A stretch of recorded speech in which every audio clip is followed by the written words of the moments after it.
everybody, and welcome to another super delayed episode of LAMEBOT Monthly. Always fashionably late, but not always in fashion.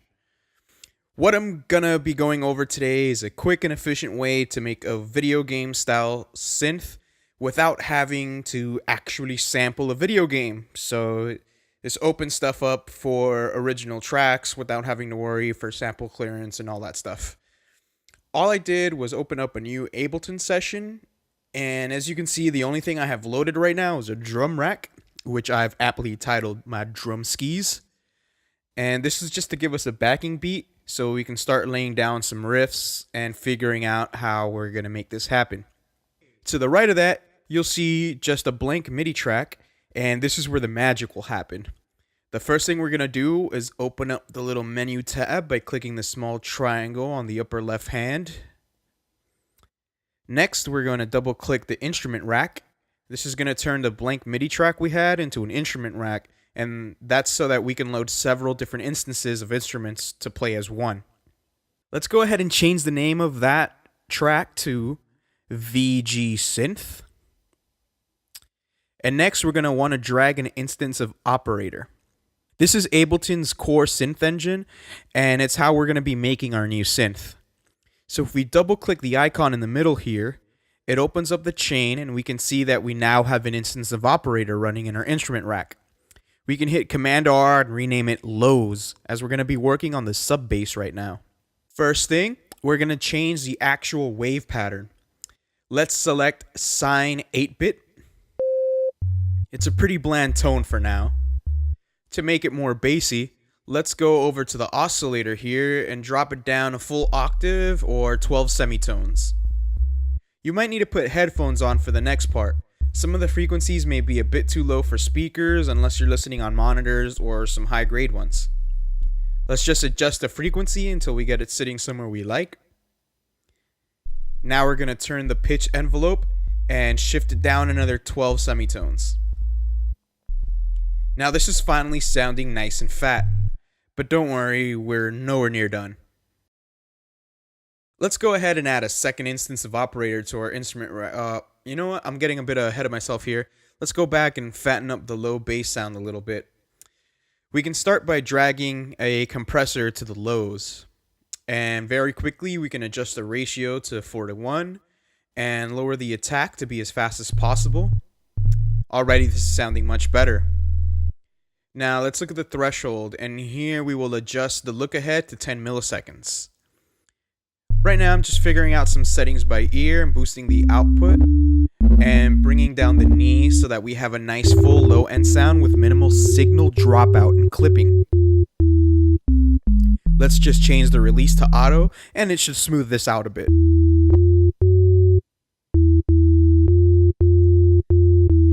Now let's add an auto filter to the effects chain in our lows. The first thing we're going to do is change the quantity to 0.60. This gives us a rounder, more aggressive cutoff curve. Now we can push the frequency back to around 190. This is so we can have a fuller, more low-end sound. Now we can just do some fine-tuning with the compressor so that we can end up with something we're happy with. When we're satisfied, we can just minimize these effects and start on the next part. I'm going to go ahead and minimize the operator and the effects chain and rename this instance of operator so I don't forget what it is. Bassy Smiley Face. Okay, now let's click on the second instance of operator, and we're also going to change the waveform. This time we're going to select square D. As you can hear, it's pretty video gamey on its own. Let's lower the volume to -6 dB so we don't blow our ears while we're working on this. Let's go ahead and rename the instance of operator square so we don't lose track of our effects chain. Organization's key, at least for me. If not, I'd get super lost in whatever I'm doing. Now we'll drag an auto filter and again change the Q value to 0.60 and set our cutoff at 130 Hz. This way, it's actually cutting off the extra low-end frequencies that we don't really need because we already have a separate sub-bass. Now we'll go ahead and add a bit of overdrive and adjust where the wave sits just a bit.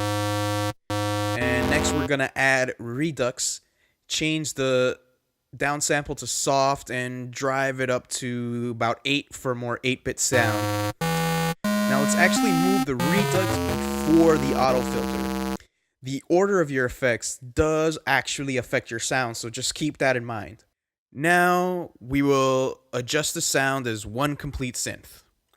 Let's lower the volume of our square to -8, and drop the volume of the lows all the way down, reactivate the track, and then we can bring it up as we go to make sure the low, mids, and highs sit nicely together for a complete sound.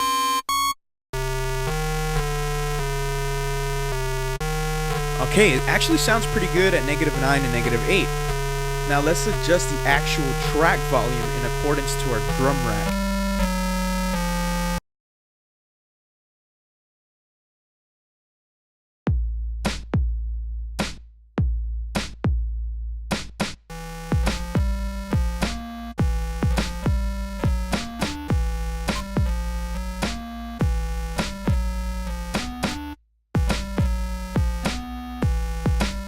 It's good at -10.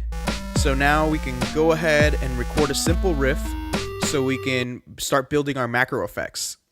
Oh, quick tip. If you want to use this instrument live, you can add a scale, kind of like this one, and this will keep all your MIDI notes within those available in the scale. So worst case scenario, if you fat finger something or if you just fudge it up or can't really play, at least you'll be within the scale and it won't sound as horrible if you screw up. Okay, back to business. Let's add our arpeggiator to our instrument rack and change the style to converge. Let's move the gate up to 130 and now turn the arpeggiator off so we can hear the synth both with and without it.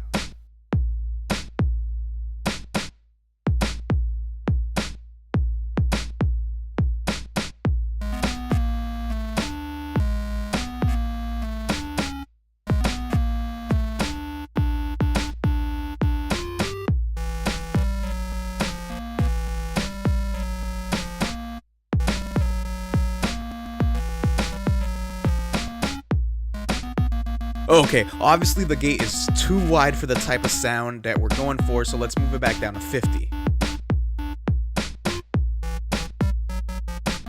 I really like the rhythm here at the 1/12 rate. Now we can play with some of the parameters and get a more glitchy video gamey style sound.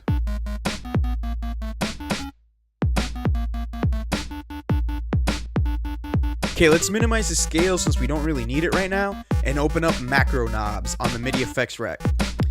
Let's click map and map the first knob to the arpeggiator sync rate. Of course, we'll adjust the minimum maximum values so that they stay within our sound type. You can do this to taste, but this is where I like it for this type of sound. Next, let's map the arpeggiator gate percentage to the second knob. And again, adjust the minimum to 50% and the maximum at 150. On the third knob, let's go ahead and map the transposition steps, setting the minimum at 0 and the maximum at 6. Now this is sounding more complete. We have an operator for lows and one for mid to highs, and both with independent effects. And now we have a set of macro controls that govern both. At this point, we can start to tweak the sound as a whole. The track sounds okay for now, but I love the wonk, so let's open up that groove pool. On the side menu, click Packs and open up Core Library. Then click Swing and Groove. I love the MPC grooves, so I'm going to select one from this folder and drag it onto my drum MIDI track.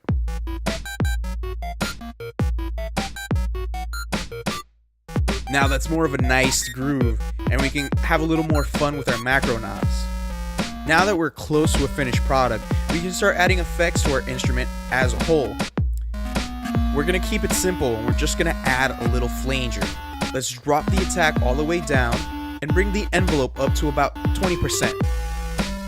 I'm also going to bring the dry and wet down to 10% so the effect is tasteful and not overpowering, and this way it's just widening the sound a tad. Well, that's pretty much it for this synth, and this is just one of the ways that you can make chiptune video game type of sounds. From here, you can keep tweaking the effects racks, either on the low end or highs, or you can tune the whole thing all together.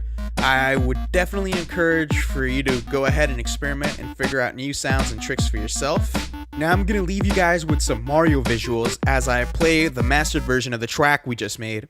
Keep in mind, this is only the drums along with some sweep effect sounds and this one synth that we made. It's conceivable that you can get close to a pretty full sound from just a handful of instruments as long as they're layered and mixed correctly. I hope this was helpful, and if you know any other ways to achieve something similar, feel free to post the links in the comments or video reply. As always, thanks for watching, and I'll try to be more true to the name of the show and make the videos on more of a monthly basis. Hit me up on Twitter or shoot me a message over on my website, www.lamebotsucks.com, with any questions or suggestions for the next video or for hate mail in general. Until next time, guys, stay classy, San Diego.